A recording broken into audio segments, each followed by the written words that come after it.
Hare Krishna, Hare Krishna, Krishna Krishna, Hare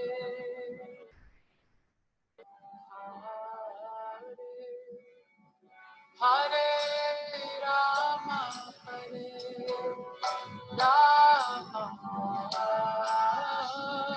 Rama Rama.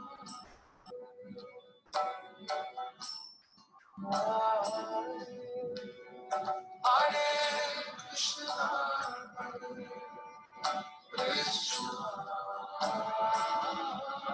Krishna Krishna, Hare Rama, Rama Rama.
Hare Krishna, Hare Krishna, Krishna Krishna, Hare Hare, Hare Rama, Hare Rama, Rama Rama, Hare Hare. Hare Krishna,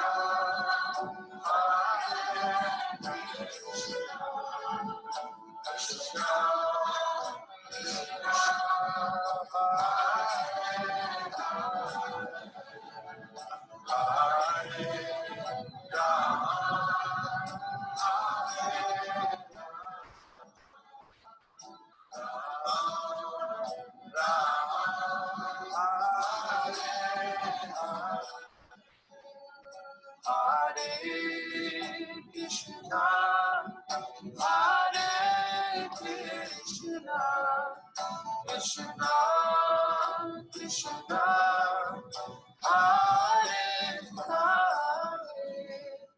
Hare Rama, Hare Rama, Rama Rama, Hare Hare. Hare Krishna, Hare Krishna, Krishna Krishna, Hare Hare, Hare Rama, Hare Rama, Rama Rama, Hare Hare, Hare Krishna, Hare Krishna, Krishna Krishna, Hare Rama, Hare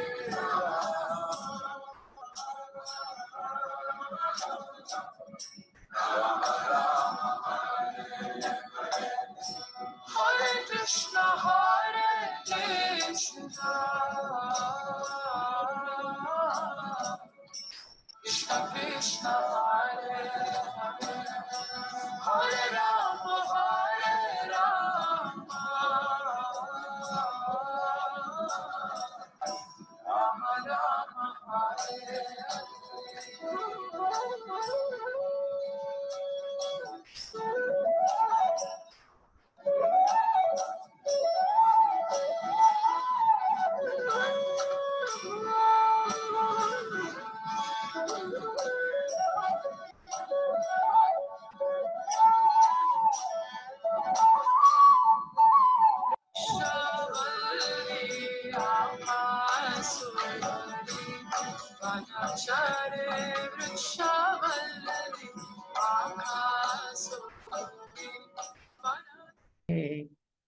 नमः ॐ विष्णुपदाय कृष्णपृष्ठाय भूतले श्रीमते भक्ति वेदांत स्वामिन् इति नामिने नमस्ते सरस्वती देवे गौरवाणी प्रचारिणे निर्विशेष शून्यवादी पाश्चात्य देशतारिणे जय श्री कृष्ण चैतन्य प्रभु नित्यानंद श्री अद्वैत गदाधर शिवासादि गौर भक्त वृंद जय श्री कृष्ण चैतन्य प्रभु नित्यानंद श्री अद्वैत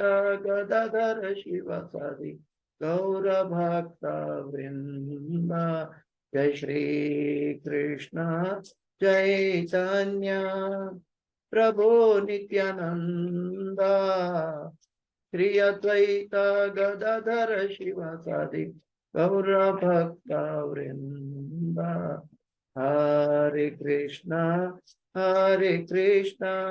कृष्ण कृष्ण हरे हरे हरे राम राम राम हरे हरे हरे कृष्णा कृष्ण कृष्ण हरे हरे हरे राम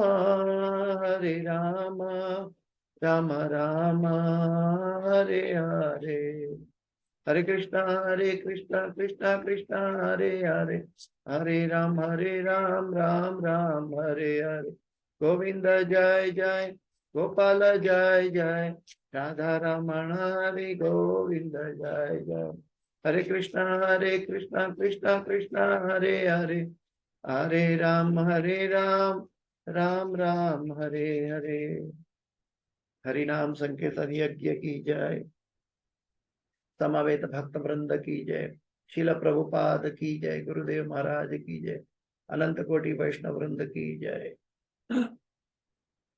ओम अज्ञानातिमिरान्धस्य ज्ञानाञ्जनशलाकया चक्षुरोन्मिलितं येन तस्मै श्रीगुरुवे नमः श्रीचैतन्यमनोभीष्टं स्थापितं येन भूतले स्वयं रूप गदा मह्यं ददाति स्वपदान्तिकं वन्देऽहं श्रीगुरु श्रीयुतापदकमलं श्रीगुरु वैष्णवांश्च श्रीरूपं साग्रजातं सगणा रघुनाथान्वितं तं सजीवं साद्वैतं सावधूतं परिजनसहितं कृष्ण चैतन्यदेवं श्रीराधा कृष्णपादां सहगणा ललिता श्री विशाखान्वितांश्च हे कृष्ण करुणा सिंधु दीनबंधो जगत्पते गोपेश गोपिका कांत राधा कांत नमोस्तुते तप्त कांचन गौरांगी राधे वृंदावनेश्वरी वृषभानुसुते देवी प्रणमामि हरिप्रिये वाञ्छाकल्पतरुभ्यश्च कृपा सिन्धुभ्य एव च पतितानां पावनेभ्यो वैष्णवेभ्यो नमो नमः श्री कृष्ण चैतन्य प्रभु नित्यानंद श्री अद्वैत गदाधर श्रीवासादि गौर भक्तवृंद हरे कृष्ण कृष्ण कृष्ण हरे हरे हरे राम राम राम हरे हरे जयतां सुरतो पंगुर मम मंद मते गतिर मत्सर्वस्व पदाम्भोजो राधा मदन मोहन कृष्णाय वासुदेवाय देवकी नंदनाय च नंद गोपकुमाराय गोविंदाय नमो नमः गोविंदाय नमो नमः गोविंदाय नमो नमः नमः पंकजनाभाय नमः पंकजमालिने नमः पंकजनेत्राय नमस्ते पंकजांग्रिये पंचतत्वात्मकं कृष्ण भक्त रूप स्वरूपकं भक्तावतार भक्ताख्यं नमामि भक्त शक्तिकम्। ओम नमो भगवते वासुदेवाय। ओम नमो भगवते वासुदेवाय। ओम नमो भगवते वासुदेवाय। नारायणं नमस्कृत्यं नरं चैव नरोत्तमं देवीं सरस्वतीं व्यासं ततो जयं मुदीरयेत्। नष्टप्रायेषु अभद्रेषु नित्यं भागवत सेवया भगवते उत्तम श्लोके भक्तिर्भवति नैष्ठकी। हरे कृष्णा। तो आप सब भक्तों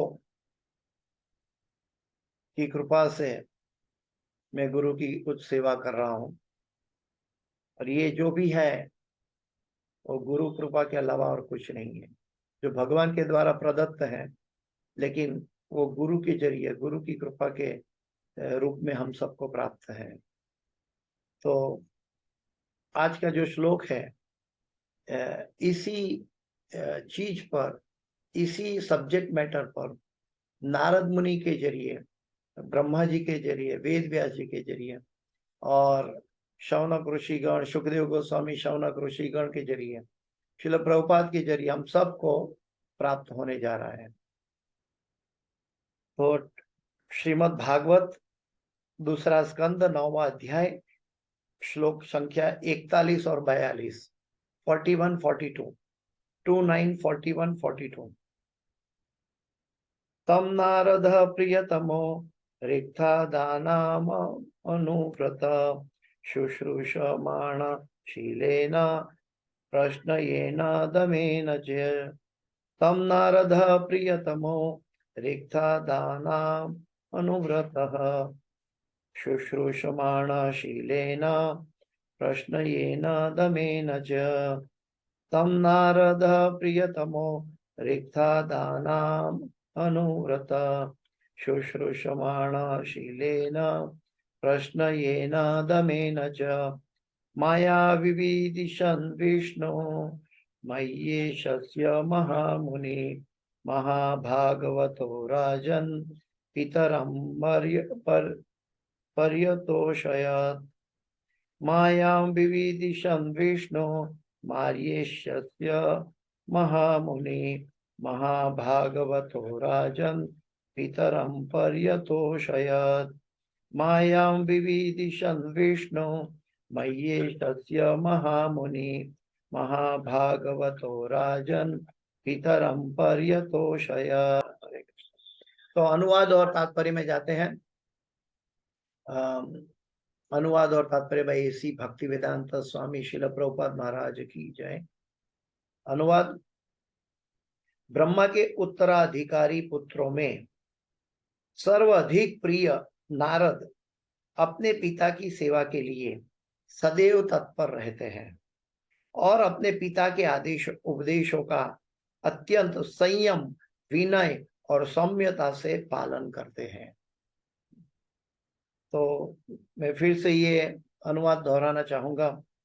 ब्रह्मा के उत्तराधिकारी पुत्रों में, ब्रह्मा के उत्तराधिकारी कई पुत्र थे, उसमें सर्वाधिक प्रिय नारद अपने पिता की सेवा के लिए सदैव तत्पर रहते हैं और अपने पिता के उपदेशों का अत्यंत संयम, विनय और सौम्यता से पालन करते हैं।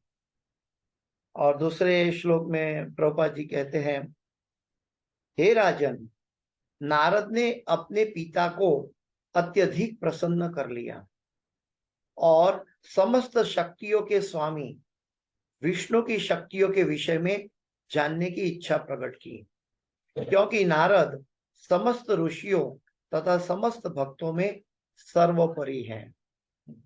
हे राजन, नारद ने अपने पिता को अत्यधिक प्रसन्न कर लिया और समस्त शक्तियों के स्वामी विष्णु की शक्तियों के विषय में जानने की इच्छा प्रकट की, क्योंकि नारद समस्त ऋषियों तथा समस्त भक्तों में सर्वोपरि है।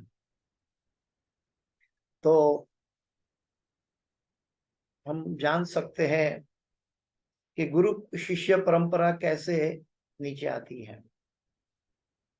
तद विद्धि प्रणिपातेन परिप्रश्नेन सेवया उपदेक्षन्ति तद ज्ञानम ज्ञानिनः तत्वदर्शिनः। ये भगवत गीता में हम सब जानते हैं, दीक्षा से पहले इसको जानते समझने की कोशिश करते हैं। लेकिन यही श्लोक की जो परिपक्व अवस्था है वो यहाँ बताई गई है। यही श्लोक की परिपक्व अवस्था जो नारद मुनि के द्वारा प्रकट हो रही है। ब्रह्मा के उत्तराधिकारी पुत्रों में सर्व अधिक प्रिय नारद। पहले तो हमें गुरु को अत्यंत प्रिय बनना चाहिए, सर्व अधिक प्रिय। जब हम गुरु को प्रिय बनेंगे तब गहरा उपदेश, गहरी बातें का आदान प्रदान हो पाएगा। अगर हम अत्यधिक प्रिय नहीं है, एक सामान्य जन है, सालोक्य की तरह, तो हमें एक जनरल संदेश के रूप में हमें गुरु का उपदेश मिलेगा। जैसे कि 4 नियमों का पालन, 16 माला करना, ये जनरल एक गुरु की प्रदत्त जनरल उपदेश है। लेकिन सर्व अधिक का अर्थ यहाँ आ जाता है कि जो गुरु की सेवा में तत्पर है। और सेवा कैसे की जाती है, यहाँ पे बताया है कि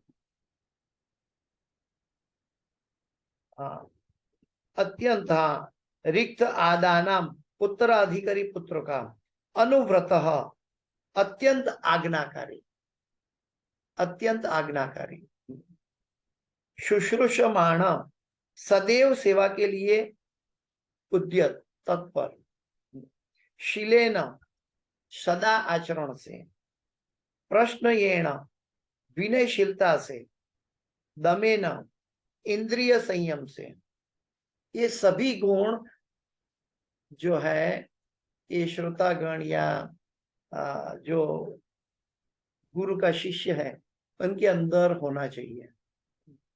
गुरु के समक्ष जो हम प्रश्न करते हैं तो हमें पूछने के लिए खाली पूछना नहीं है, न गुरु का ज्ञान जानने के लिए पूछना है, न हमारे मन को प्रमाणित करने के लिए पूछना है, लेकिन गुरु का जो प्रश्न, गुरु को प्रश्न करते हैं वो लोकहितकारिण, आत्म उन्नति के लिए पूछना चाहिए। आत्म उन्नति के लिए, आत्म उन्नति, कभी कभी एक व्यक्ति प्रश्न पूछता है लेकिन वहां उपस्थित हरेक भक्तों का कल्याण होता है। तो अभी नारद मुनि ये प्रश्न किए हैं ब्रह्मा जी से, तब सभी आने वाले, उनकी परंपरा में आने वाले वेद व्यास सहित सभी भक्तगण को इसका फायदा होने वाला है, इसका कल्याण होने वाला है। तो हमारा प्रश्न ऐसा होना चाहिए कि जो सबके लिए कल्याणकारी हो।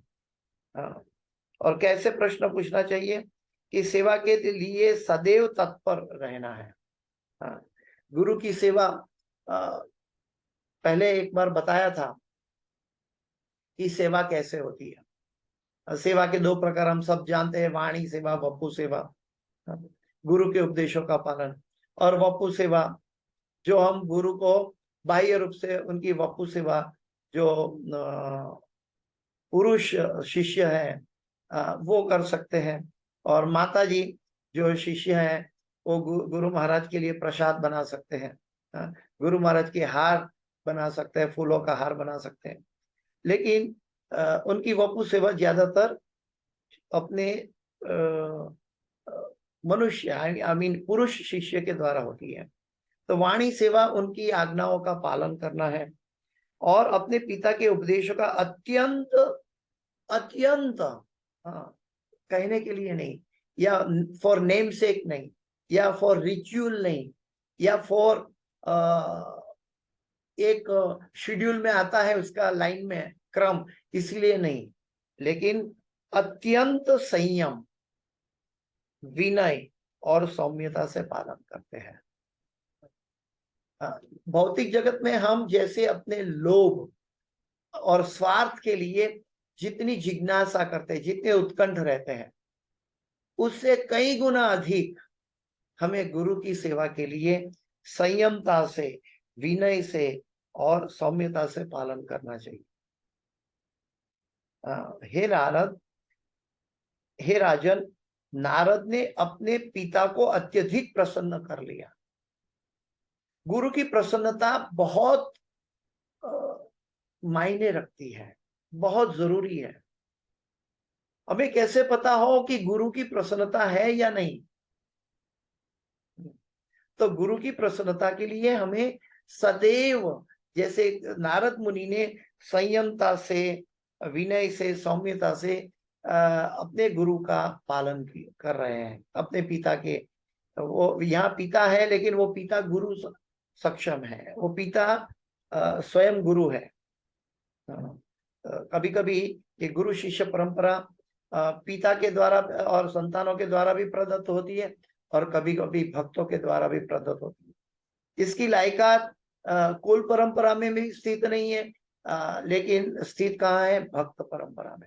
यहाँ पे ब्रह्मा जी के कई पुत्र हैं, लेकिन नारद जी सर्वोपरि भक्त पुत्र है। नारद ने अपने पिता को अत्यधिक प्रसन्न कर लिया और समस्त शक्तियों के स्वामी विष्णु की शक्तियों के विषय में जानने की इच्छा प्रकट की। देखिए, हमारे मन में ये कैसे विचार होता कि हम भगवान की शक्तियों में छानबीन करें। हम स्वयं अपनी शक्ति को नहीं जानते, हम गुरु की शक्ति को नहीं जानते, और यहाँ पे नारद मुनि प्रश्न पूछने जा रहे हैं भगवान की शक्ति के बारे में। तो देखिए, शुद्ध भक्त का, प्रेमी भक्त का, प्रिय भक्त का लक्षण क्या होता है? क्योंकि नारद समस्त ऋषियों तथा समस्त भक्तों में सर्वोपरि है। आगे आएगा, जैसे कि जब भगवान इस धाम से जब अपने धाम वापस गए, तब विदुर जी यात्रा से वापस आए थे और उद्धव जी को पूछ रहे थे कि भगवान कहाँ चले गए, क्या हुआ, अंत में कैसे भगवान गए, ये सब बात कर रहे थे विदुर जी और उद्धव जी। तब वहां अचानक मैत्रेय मुनि का आगमन हुआ। मैत्रेय मुनि सर्वोपरि वरिष्ठ मुनि है। तो जैसे मैत्रेय मुनि का आगमन हुआ, उद्धव जी ने बोलना छोड़ दिया।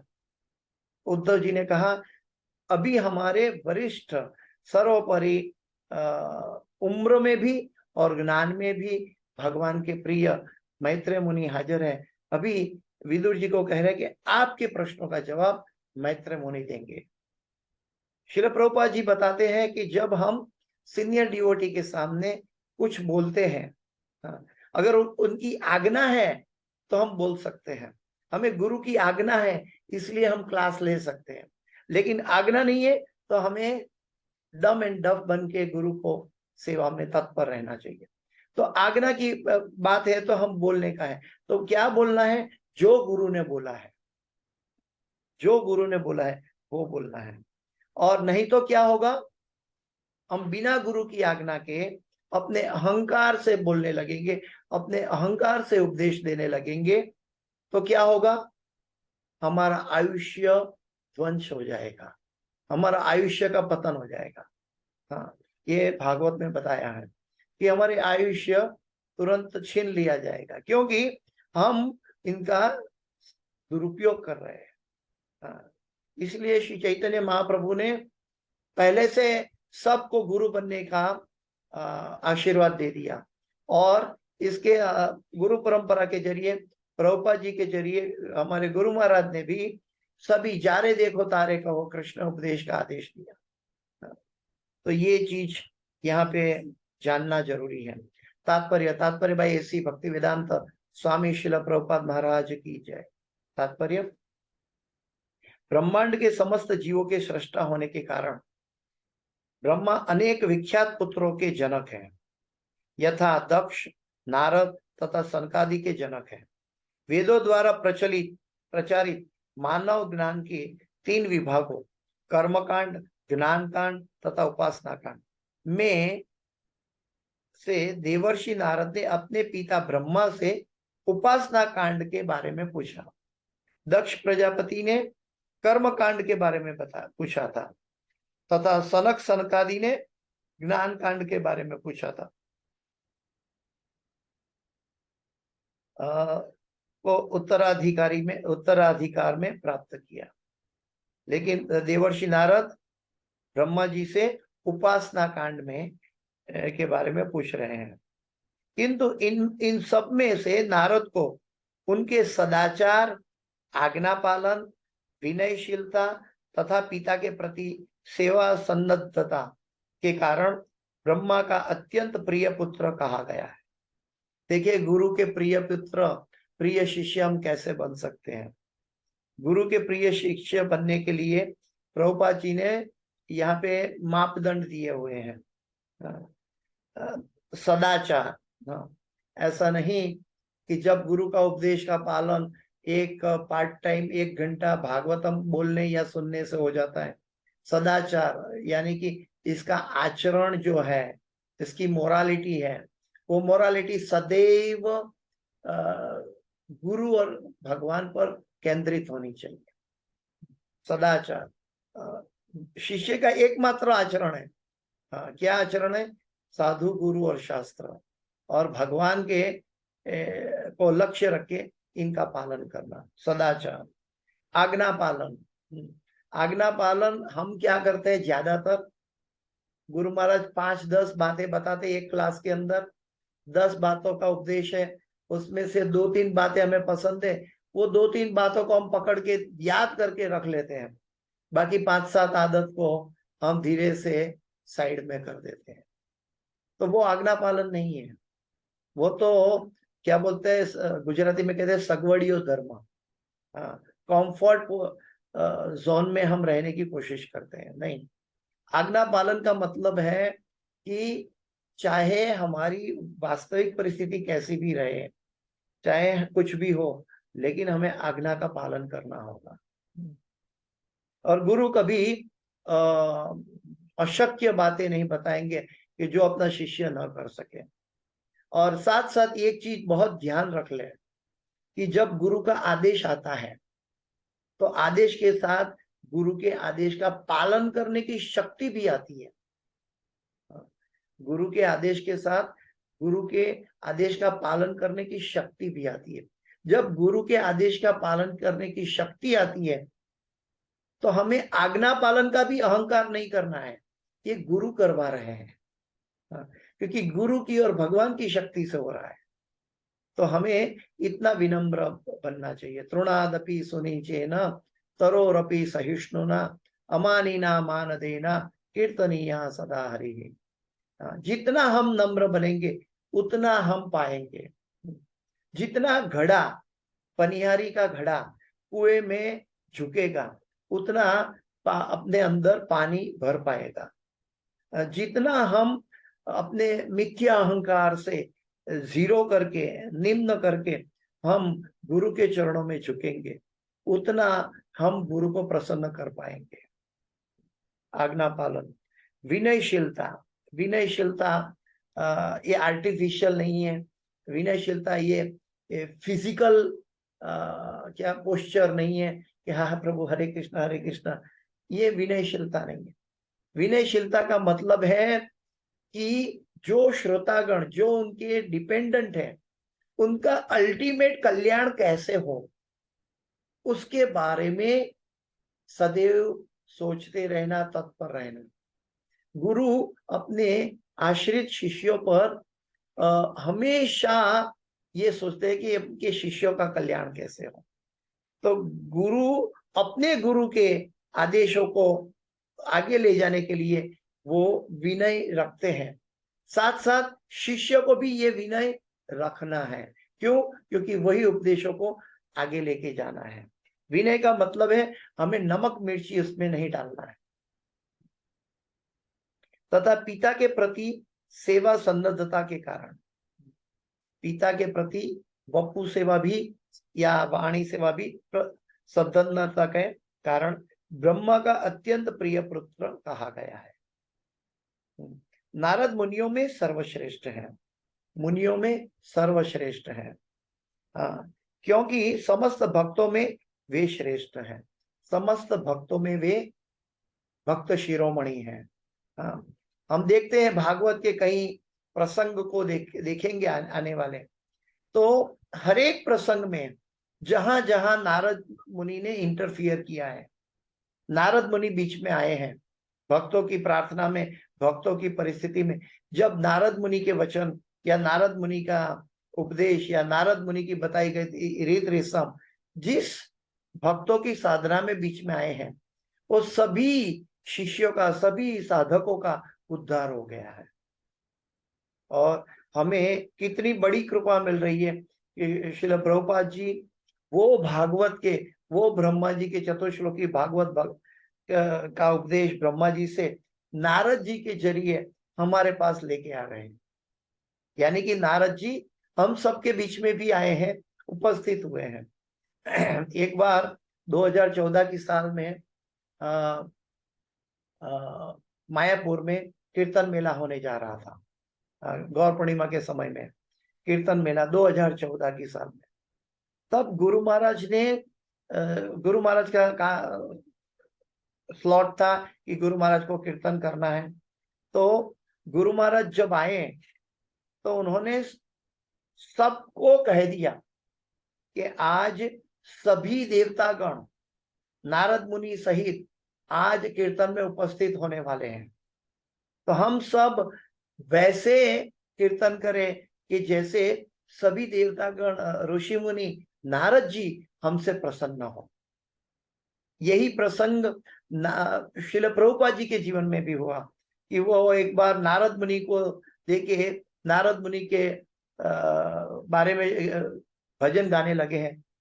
तो सभी शिष्यों ने पूछा कि आप कुछ और सब्जेक्ट पे चर्चा कर रहे थे भागवत पे और नारद मुनि का भजन गाने लगे।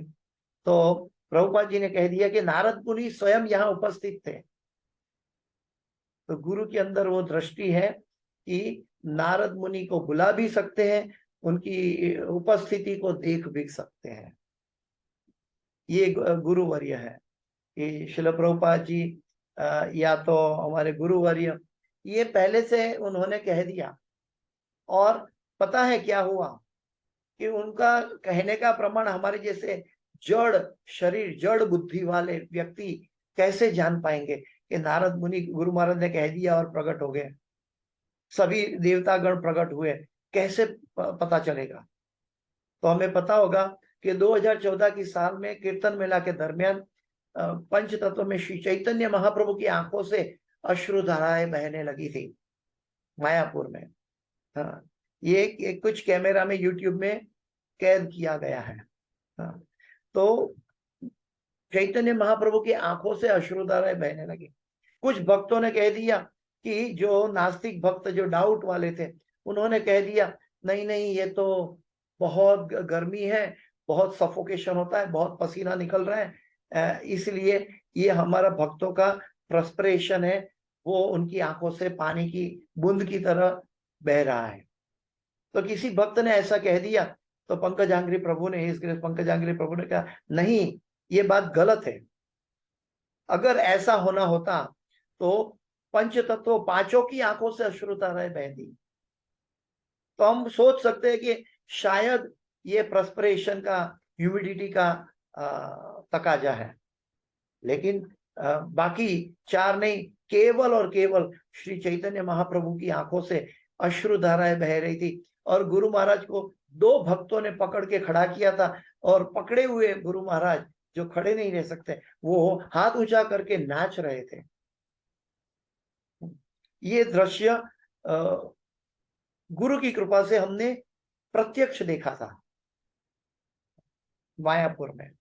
तो कहने का मेरा तात्पर्य यह है कि गुरु को पता होता है, उनकी दिव्य दृष्टि से पता चलता है कि हम कैसे नारद मुनि जैसे ऋषिगण को प्रसन्न कर सके। ये गुरु हमारी उंगली पकड़ के ले जा सकते हैं। आज नारद भगवान, नारद मुनियों में सर्वश्रेष्ठ है क्योंकि समस्त भक्तों में वे श्रेष्ठ हैं। नारद भगवान के अनेक प्रसिद्ध भक्तों के गुरु है, अनेक प्रसिद्ध भक्तों के गुरु है, चाहे प्रहलाद महाराज हो, ध्रुव महाराज हो, वैसे कई कई इनकी लिस्ट तो काफी लंबी है, वाल्मीकि लुटेरा हो, या तो व्यासदेव जी हो, उनके शिष्य वो ऐसे सर्वोपरि गुरु है कि उनके शिष्यों भी आज पूजे जाते हैं, उनके शिष्य भी आज अलौकिक है, प्रसिद्ध भक्तों के गुरु हैं। वे प्रहलाद, ध्रुव, व्यास से लेकर वन पशुओं के हंता किरात तक के गुरु हैं। वे प्रहलाद, ध्रुव, व्यास से लेकर वन पशुओं के हंता किरात के तक के गुरु हैं, जो अभी मैंने बताया। जो वाल्मीकि लुटेरा, प्रहलाद महाराज, ध्रुव महाराज, व्यासदेव जी, उनके भी गुरु हैं। और उनके शिष्यों ने भी क्या कार्य किया। व्यासदेव जी की कृपा से आज हमें श्रीमद् भागवत प्राप्त हुआ, और ध्रुव महाराज की कृपा से कैसे सकाम कर्मों से कृष्ण भक्ति ऊपर है, ये फर्म फेथ से समझने का प्रमाण मिला। फिर प्रहलाद महाराज से कैसी दृढ़ व्रत से हम भगवान की भक्ति कर सकते हैं। जब भगवान की भक्ति करते हैं तो हमें कोई भी बाह्य स्वरूप या बाह्य परिस्थिति हमें विचलित नहीं कर सकती, बाह्य परिस्थिति बिल्कुल। और आज श्रीमद् भागवत में 70% जो आख्यान है वो प्रहलाद महाराज या उनकी डायनेस्टी के बारे में है। और वाल्मीकि लुटेरे जिन्होंने रामायण का ग्रंथ दिया। तो नारद मुनि के सभी शिष्यगण जो है वो अपने आप में अलौकिक शिष्यगण है। तो अगर हमें अपनी गुरु की महत्ता बढ़ानी है तो हमें ऐसे शिष्यगण बनने की कोशिश करनी चाहिए। हमें अपना नेम फेम बढ़ाने से कई करोड़ों गुना ज्यादा हम गुरु की महत्ता को बढ़ाना चाहिए। गुरु के आदेशों से हमारा जीवन कैसे परिवर्तन होता है, हमारा आचरण में क्या परिवर्तन होता है, हमारा आचरण जो समाज के सामने प्रस्तुत होगा वो आचरण ही गुरु का लक्षण है, गुरु की महत्ता है। अगर जो गुरु के शिष्य झगड़ा करते हैं तो सबसे बड़ी बात यह है कि गुरु का अपमान होता है, गुरु का अपमान होता है, क्योंकि उनकी ऐसी कैसी शिक्षा है या कैसी मैच्योरिटी दी है कि उनके शिष्यगण प्राय झगड़ते रहते हैं। तो हमें गुरु की कृपा प्राप्त करने के लिए, गुरु को प्रिय बनने के लिए कभी भी ये मन में ख्याल भी नहीं आना चाहिए, न अपना कर्तव्य पालन करते हुए कभी अपने आप को श्रेष्ठ साबित नहीं करना चाहिए। भले हम श्रेष्ठ हैं होते हुए भी हमने निम्न पोजीशन स्वीकार करनी चाहिए, निम्न पोजीशन स्वीकार करनी। तृणादपि सुनीचेन तरोरपि सहिष्णुना अमानिना मान देना कीर्तनीया सदा हरि। गुरु का एकमात्र कार्य हरेक को भगवान की दिव्य प्रेम भक्ति की ओर उन्मुख करना है। गुरु का कार्य भौतिक आशीर्वाद देना नहीं है। आज मेरी बर्थडे है, मुझे आशीर्वाद मिले, हमें ऐसी लालसा होती है, ठीक है, लेकिन वो आशीर्वाद कैसे मिले? ताकि अगला साल हम भक्त बन जाए और गहरे भक्त बन जाए। आज हमें गुरु का आशीर्वाद चाहिए, हम भक्ति ठीक से कर सके, हमारी साधना ठीक हो, ये सब आशीर्वाद हम मांग सकते हैं। हम कैसे जीवों को प्रसन्न करें, कैसे कृष्ण का प्रचार प्रसार करें और उस प्रचार प्रसार की शक्ति कैसे प्राप्त करें, उसके लिए हम गुरु को प्रश्न कर सकते हैं। लेकिन गुरु को अपने सांसारिक लाभ के लिए, धन उपार्जित लाभ के लिए, नाम प्रतिष्ठा लाभ के लिए हमें कभी गुरु से प्रश्न नहीं करना चाहिए, ये अपराध है। उनका एकमात्र कार्य हरेक को भगवान की दिव्य प्रेम भक्ति की ओर उन्मुख करना है। एक प्रसंग आता है हमारे गुरु महाराज के साथ, जो मेरी बेटी के साथ ये घटना हुई। हाँ, मेरी बेटी जो है मुरली, वो 12वीं कक्षा में बोर्ड की एग्जाम होने वाली थी, 12th में बोर्ड की एग्जाम होने वाली थी। तो उस समय, उस दौरान गुरु महाराज वहां पधारे, बलराम देश में, बहरीन में पधारे, मैं वहां था। तो मेरी बेटी दौड़ कर आई, पापा पापा ये सब मैं पेन लेकर आई हूँ, आप ये पेन गुरु महाराज को ऑफर करें, ताकि गुरु महाराज ये पेन को आशीर्वाद दे, ताकि मैं एग्जाम ठीक से लिख पाऊं। तो कई पेन 8-10 पेन लेकर आई दौड़कर और मेरे हाथ में दे दी। और मेरा भी एक पिता का स्वार्थ का भाव था, मुझे भी मैच्योरिटी नहीं थी। तो मैंने तुरंत ये पेन, मैं गुरु महाराज के बाजू में ही बैठा था, उनके साथ बात कर रहा था। तो उसी टाइम ये पेन मेरी बेटी ने मुझे दी, तो मैंने तुरंत गुरु महाराज को रिक्वेस्ट किया कि मेरी बेटी ये चाहती है, आप कृपया ये पेन को आशीर्वाद दीजिए ताकि वो ठीक से अपनी एग्जाम लिख सके। तो गुरु महाराज ने पेन से मेरी बेटी को सामने देख के पेन अपने सर पे लगा के, आंखों से लगा के आशीर्वाद दिया। लेकिन जैसी मेरी बेटी चली गई, दौड़ के बहुत खुश होके चली गई, तब गुरु महाराज मुझे बताते हैं, क्या मैं ये सकाम आशीर्वाद के लिए यहाँ आया हूँ? गुरु महाराज मुझे पूछते हैं, क्या मैं ये सकाम आशीर्वाद के लिए मैं यहाँ आया हूँ? मैंने गुरु महाराज को बोला, क्षमा कीजिए गुरु महाराज, मैं आवेश में आ गया था, मैं आपकी बात समझ सकता हूँ, कृपा मुझे क्षमा करें, मेरा अपराध क्षमा करें। तो गुरु महाराज ने तुरंत मुझे क्षमा कर दिया और शिक्षा प्रदान कर दी कि हमें ऐसी छोटी छोटी बातों के लिए, उपदेश के लिए हमें गुरु के पास नहीं जाना है।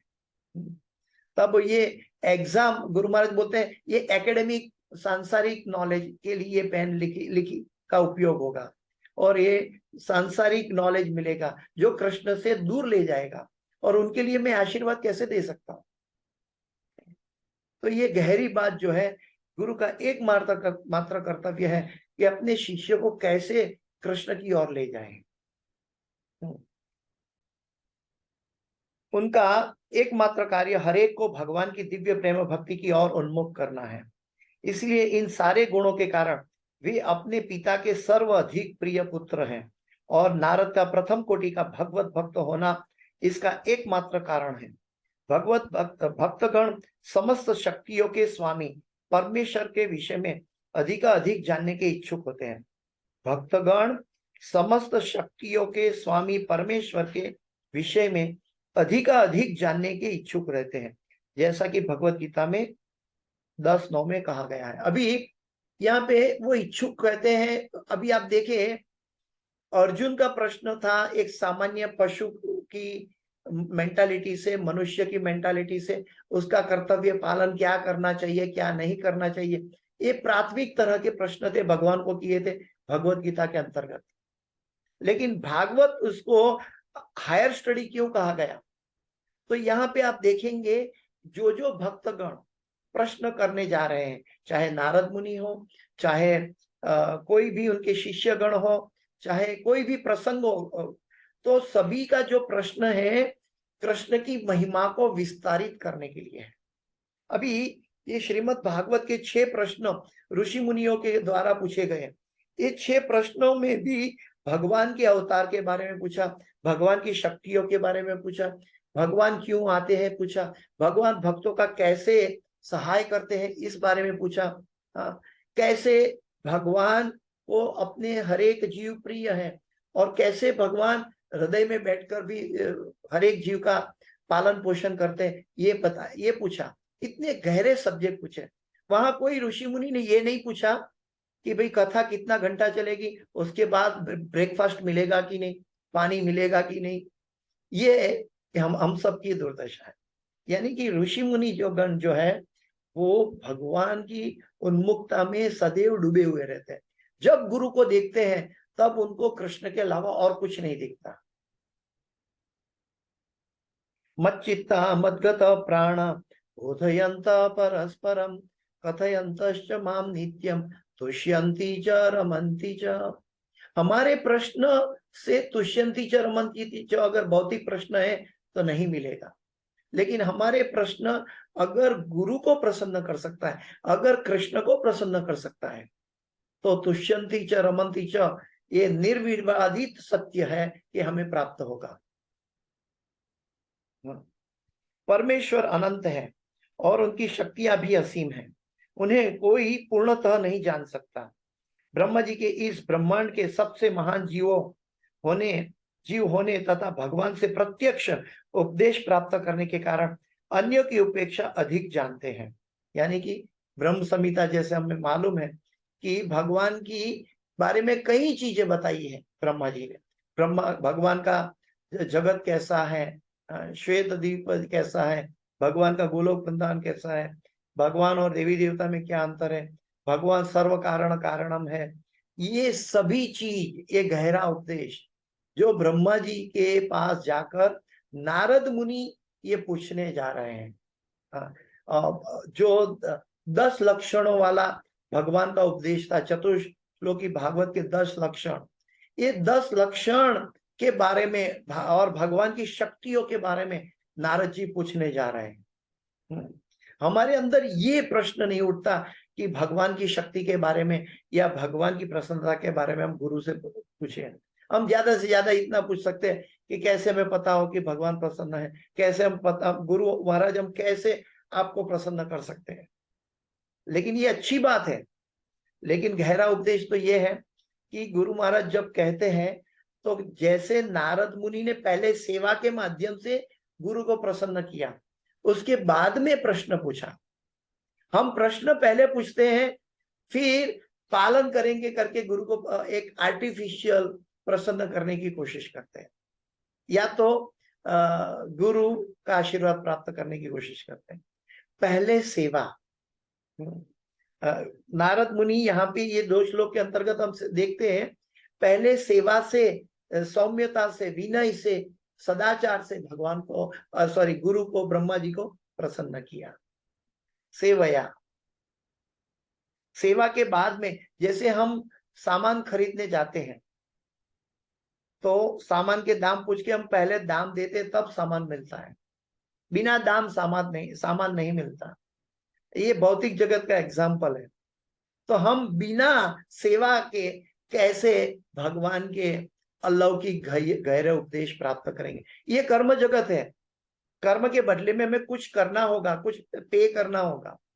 और हम जब भगवान के उपदेश को प्राप्त करना चाहते हैं तो भगवान को देने के लिए कुछ नहीं है हमारे पास। हमारे पास भगवान के दिव्य उपदेश का लिए हम लायक नहीं है, तो हमें लायकात नहीं है तो क्या करना है?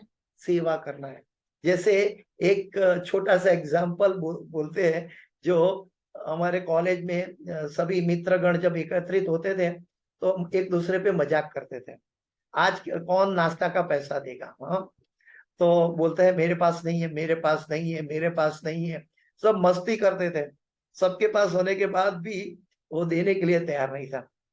तो कई बार हम मित्रों के बीच में चर्चा होती थी, देखिए हमें किसी को पैसा देने की आवश्यकता नहीं है, हमें ये होटल का जो मैनेजर है ना, मार के हमें किचन में ले जाएगा और सभी बर्तन साफ करवाएगा। तो सेवा करनी पड़ेगी। तो कहने का मतलब ये है, वो मजाक के बारे में है कि हम गुरु की सेवा करनी चाहिए। ये आध्यात्मिक चीज है, ये भौतिक चीज नहीं है। आध्यात्मिक चीज में हमें गुरु की सेवा का मतलब गुरु ऐसा नहीं कहता कि मेरा पांव दबाओ, मेरा हाथ दबाओ, मेरा सर को मालिश करो। ये कर सकते हैं, लेकिन गुरु ये सेवा से हमें दिव्य ज्ञान नहीं दे रहे हैं। गुरु की हृदय की प्रसन्नता से हमें दिव्य ज्ञान प्राप्त होता है। और जितनी गहराई से गुरु उपदेश देता है, उतनी गहराई से हमारे अंदर सामर्थ्य बनता है उसके उपदेश को समझने की। तो हमें ये ध्यान रखना है कि कैसे हमें विनम्र शिष्य बनना है। परमेश्वर अनंत है और उनकी शक्ति असीम है, उन्हें कोई पूर्णतः नहीं जान सकता। ब्रह्मा जी इस ब्रह्मांड के सबसे महान जीव होने तथा भगवान से प्रत्यक्ष उपदेश प्राप्त करने के कारण अन्यों की उपेक्षा अधिक जानते हैं। यद्यपि ऐसा पूर्ण ज्ञान नहीं हो सकता, अतः प्रत्येक व्यक्ति का कर्तव्य है कि वह ब्रह्मा की शिष्य परंपरा में, जो नारद से व्यास और व्यासदेव से सुखदेव गोस्वामी आदि से आगे चली आ रही है, गुरु से अनंत भगवान के विषय में जिज्ञासा करे। अनंत भगवान के विषय में जिज्ञासा करे। तो इसके साथ भक्तिवेदांत स्वामी श्रील प्रभुपाद के तात्पर्य यहाँ समाप्त हुए। तो गुरु से अनंत भगवान के विषय में जिज्ञासा करें। सबसे पहले हम जब क्लास की शुरुआत करते हैं, श्रीमद् भागवत की शुरुआत करते हैं, तो गुरु भी हमें सिखाते हैं, थोड़ा हम कीर्तन करते हैं ताकि हमारी भ्रमित मगज जो है, भ्रमित माइंड है, वो भगवान के कीर्तन में, भगवान की महिमा में कॉन्सेंट्रेट कर पाए। ये सब साइंटिफिक है।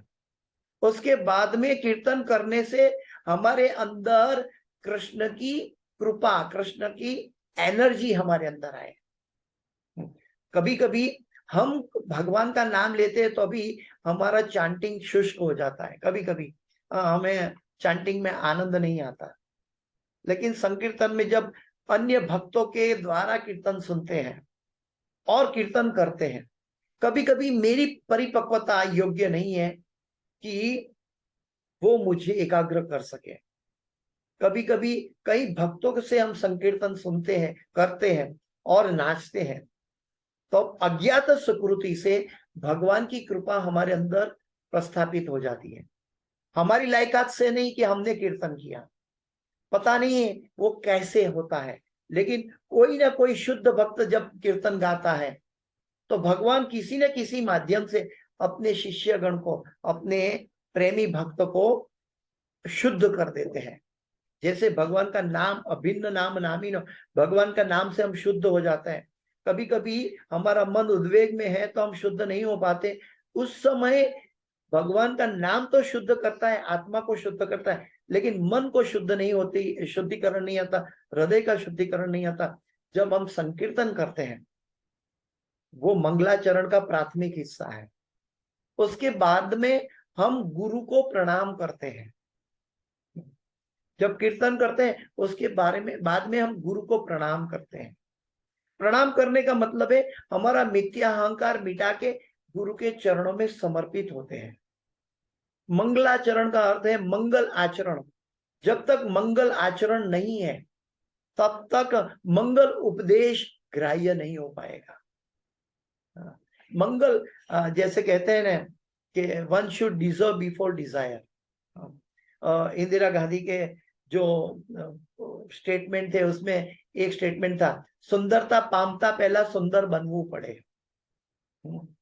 हम सब देखते थे ये, पहले कई सालों पहले की बात है। तो ठीक वैसे ही अगर हमें भगवान के दिव्य उपदेश को जानना है, दिव्य उपदेश का प्राप्त करना है, दिव्य उपदेश की पालन करना है, तो हमें ये अच्छी तरह मालूम होना चाहिए कि भगवान की शक्ति से ही दिव्य उपदेश मिल सकता है, भगवान की शक्ति से ही दिव्य उपदेश समझ सकते हैं और भगवान की दिव्य शक्ति से ही दिव्य उपदेश का पालन कर सकते हैं। इसीलिए गुरु के आदेशों के साथ आदेश पालन की शक्ति भी साथ साथ हमें मिलती है। लेकिन हम क्या करते हैं, वो शक्ति का दुरुपयोग कर लेते हैं हमारी भौतिक इच्छाओं के प्रति। हम ये देखें कि हम देख रहे हैं या हमारा मन देख रहा है। ज्यादातर हमारे जीवन में हमारा मन देख रहा होता है। हाँ, हम रास्ते से गुजरता है, बच्चा कहता है पापा मुझे आइसक्रीम खिलाओ, पापा ये सिनेमा आई है मुझे सिनेमा ले चलो, पापा यहाँ गार्डन में ले चलो। तो हम बच्चे को, मन को सुन रहे हैं, लेकिन मन तो सूक्ष्म शरीर है, मन से ऊपर आत्मा है, हम भगवत गीता से जानते हैं। तो हमें ये देखना है कि मन अपनी इच्छा प्रकट करके आत्मा को नौकर बना रहा है या आत्मा देख रहा है मन शत्रु बन रहा है या मित्र बन रहा है। हमें मन को देखने की दृष्टि आनी चाहिए। मन हमें बार बार इंद्रियों को उपभोग में मन कई कई इच्छाएं, भौतिक इच्छाएं प्रकट कर लेता है। हाँ, मन इस हर क्षण मेरा मन क्या कर रहा है उसके प्रति हमारे आत्मा को जागृत रखना है। इस भगवान कहते हैं मन एवं मनुष्याणाम कारणम बंध मोक्षयो, और भगवान कहते हैं कि ये मन हमारा मित्र भी हो सकता है, शत्रु भी हो सकता है। तो सबसे खतरनाक चीज जो है, जो दिखती नहीं, मन, वो हमारे पास है। उसके अंदर बैठा है शत्रु। मन के अंदर 3 शत्रु है, काम, क्रोध और लोभ। और तीनों में जो खतरनाक शत्रु है काम शत्रु है। लेकिन इसको भी हम ध्वंस कर सकते हैं सिर्फ अपने आप को, आत्मा को भगवान की सेवा में लगाने से, आत्मा को गुरु के उपदेशों के पालन से। तो मन धीरे धीरे अपने अंदर बैठा हुआ काम या इच्छाएं विध्वंस हो जाएगा। ये मनुष्य का सबसे बड़ा शत्रु है। हमारा कोई शत्रु हमारा गुरु भाई नहीं है। दुनिया को कोई मनुष्य या कोई जीव जंतु या कोई अन्य योनि के प्राणी नहीं है। हमारा शत्रु हमारे अंदर बैठा है। हाँ, वो शत्रु देख रहा है, उसके प्रति मैं गुलाम होके अपराध कर रहा हूं और जन्म मृत्यु जरा व्याधि का विक्टिम बन रहा हूं। मुझे देखना है हर क्षण मेरा मन क्या कर रहा है। तो ये चीज हमें जागृत होना चाहिए, इसके प्रति हमें सदैव जागृत रहना चाहिए। दूसरी एक बात है, जैसे राजा राजा क्या करता है, राजा समस्त प्रजाओं का कल्याण के बारे में, देखभाल के बारे में, उसके बाह्य अनुकूलता के बारे में, उसके योग्यता के बारे में राजा हमेशा विचार करता है। राजा हमेशा कायदा कानून करते हैं कि सही लोगों को अन्याय ना हो और उसका पालन पोषण कैसे हो, उनको कोई तकलीफ ना हो, ये राजा का कर्तव्य होता है। लेकिन हम देखते हैं सन्यासी को महाराज कहते हैं। एक राजा है और सन्यासी महाराजा है। सन्यासी क्या करता है, उनको महाराजा क्यों कहा गया? महाराजा इसीलिए कहा गया क्योंकि वो सन्यासी सदैव अंतः चक्षु से अंतःकरण को देखता है, उनकी बाह्य दृष्टि नहीं होती। हम संसार में राजा बनकर, लॉर्डी टॉवर और मटेरियल नेचर बनकर बाह्य दर्शन करते हैं, लेकिन हमें महाराज बनना है। अंतः चक्षु से अंतःकरण को देखना है, यानी कि अपना मन क्या कर रहा है हर क्षण हर पल, ये देखना है। तब हम सही दिशा में आगे चल पाएंगे। तब हम ये भागवत के उपदेशों को समझ पाएंगे। तब हम गुरु के हृदय को जान पाएंगे। तब हम गुरु की सही दिशा में सेवा कर पाएंगे। तो उसके लिए हमें अंतःकरण को, हमारी ज्ञान चक्षु से, कर्ण रंध्रों से भागवत का रसापान पिया, लेकिन ये हृदय में गुरु की सेवा में, कृष्ण की महिमा के लिए सदैव जागृत रखना है। अपने मन को सदैव जागृत रखना है।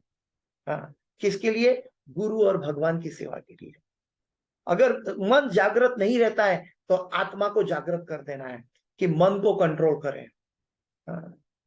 हमें गोदास नहीं बनना है, गोस्वामी बनना है। ऋषिकेश ऋषिकेश सेवनम भक्ति रुच्यते, ये हम बार बार कहते हैं, लेकिन इसकी परिपक्व अवस्था के लिए हमारी जिंदगी में कभी कभी 50 साल या 100 साल भी कम पड़ते हैं। इसका तेल निकल जाता है कई लोगों का, क्योंकि मिथ्या अहंकार इतनी तीव्रता से बढ़ा है कि वो अपनी इच्छा पूरी करना चाहता है, भगवान की इच्छा को स्वीकारता नहीं है। इस जगत में कोई भी व्यक्ति, कोई भी मेरा गुरु भाई मेरा दुश्मन नहीं बन सकता। अगर कोई हमें लगता है तो या तो मेरा मिथ्या अहंकार है, या तो मेरी परीक्षा हो रही है, या तो मेरी परीक्षा के लिए भगवान ने, गुरु ने मेरे गुरु भाई को भेजा है मेरे समक्ष। ये हमें जानना चाहिए। हमें कभी ये नहीं जानना चाहिए कि भौतिक जगत का कार्यकलाप क्या है। हमें ये जानना की तत्परता होनी चाहिए प्रश्न के अंदर कि हम गुरु और भगवान को कैसे प्रसन्न करें। क्या हमारा मन का विचार साधु, गुरु और शास्त्र द्वारा प्रमाणित है? हाँ, इसका मतलब ये भी नहीं है कि हम भौतिक जगत के कार्य न करें। अर्जुन को युद्ध करना पड़ा, लेकिन अर्जुन युद्ध अपने स्वार्थ के लिए नहीं कर रहा है, लेकिन अर्जुन युद्ध कृष्ण की इच्छा के लिए कर रहा है, धर्म युद्ध कर रहा है। हम भगवान की इच्छा है तो मुझे इस नौकरी करनी है तो नौकरी करनी है, मुझे परिवार का पालन करना है तो परिवार का पालन करना है, लेकिन इसको कृष्ण के द्वारा मुझे निमित्त बनाया गया है ऐसा मानकर करें। मैं कर रहा हूं या मैं घर का स्वामी हूं ऐसा मानकर कभी ना करें, नहीं तो हमें कर्म बंधन होगा। तो इसके साथ में अपनी वाणी को विराम दे रहा हूँ, समय पूरा होने जा रहा है। कि इस क्लास की कोई भी सुकृति है वो मेरे गुरु महाराज हिज होलीनेस जय पताका स्वामी आचार्यपाद गुरु महाराज की है, और इस क्लास की कोई भी गलती क्षति है तो मेरी अपनी है, कृपया मुझे क्षमा करें। हमारे गुरु महाराज इतने कृपालु हैं, इतने दयालु हैं कि वो हमसे भी ज्यादा, हमसे हजारों लाखों करोड़ों गुना ज्यादा एकदम निम्न स्तर पर रहकर हमारी सेवा करते हैं। हालांकि हमें उनकी सेवा करनी चाहिए, लेकिन गुरु महाराज इतने दयालु हैं कि गुरु महाराज की करुणा के बारे में अगर बात पूछा जाए, एक तो इस्कॉन के वरिष्ठ सन्यासी तो हैं, लेकिन उनकी करुणा में भी वरिष्ठता है। हम देख रहे हैं, हमें अनुभव हो रहा है। कई भक्तों का, मेरा अकेले की बात नहीं कर रहा हूं, कई भक्तों प्रमाण है इसके अंदर। तो आइए हम सब गुरु की ऐसी भावना, गुरु अपने आचरण से सिखाते हैं, इतने सौम्य बनते हैं। मैं आपके सेवक का दास का दास का दास हूं, ऐसा विचार प्रदत्त करते हैं। तो ऐसे गुरु के चरणों में हमारी मान्यता, हमारी मानसिकता ऐसी, तृणादपि सुनिचेन तरोरपि सहिष्णुना अमानिना मान देना कीर्तनिया सदारी, ऐसी लाए। हरे कृष्ण। हम सब शिष्यगण गुरु के आईना हैं। अगर हमारे अंदर कोई भी कमी देखी होगी तो ये गुरु की कमी मानी जाएगी समाज के सामने। इसलिए हमें अपने गुरु की महिमा बढ़ाना है, भगवान की महिमा बढ़ाना है, भगवान के उपदेशों को बढ़ाना है। तो उन महिमा का, उनका उपदेशों का पालन करना है, तब आईना ठीक से हम गुरु के वचन या भगवान के वचन को प्रैक्टिकली इम्प्लीमेंट कर पाएंगे, ताकि समाज भी देखे कि ये भगवान का शुद्ध भक्त है, प्रेमी भक्त है, ये गुरु का प्रिय शिष्य है। हम सब प्रिय शिष्य बने, ऐसी अभिलाषा। हरे कृष्ण।